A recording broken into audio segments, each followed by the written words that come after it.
बहुत समय पहले मथुरा में एक राजा था। उसका नाम कंस था। वह बहुत ही क्रूर राजा था। उसकी प्रजा उस राजा से बहुत दुखी थी, परंतु वह अपनी बहन देवकी से बहुत प्यार करता था।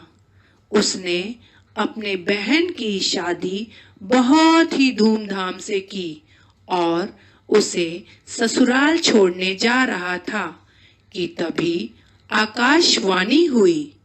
हे कंस, जिस बहन का विवाह तू इतने धूमधाम से कर रहा है, उसी का 8वां पुत्र तेरे विनाश का कारण बनेगा।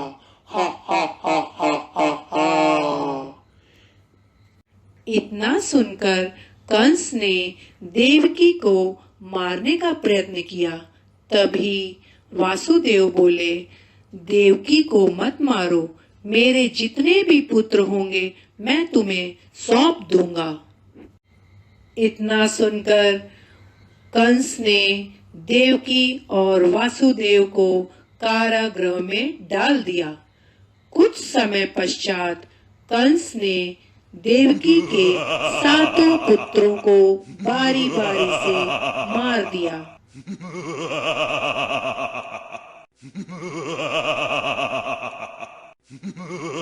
परंतु जब देवकी का 8वां पुत्र हुआ, फिर आकाशवाणी हुई।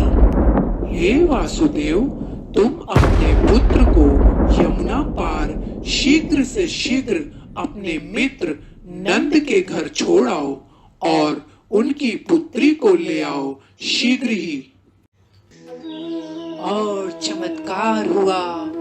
वासुदेव के हाथों की बेड़ियां अपने आप खुल गई और द्वारपाल भी सो गए।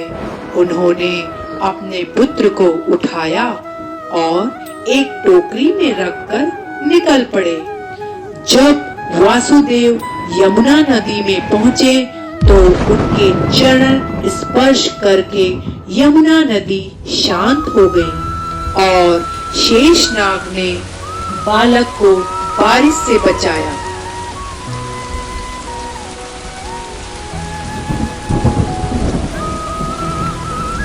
नंद के घर पहुंचकर उन्होंने अपने पुत्र को नंद बाबा की पुत्री से बदल दिया और उनकी पुत्री को मथुरा ले आए।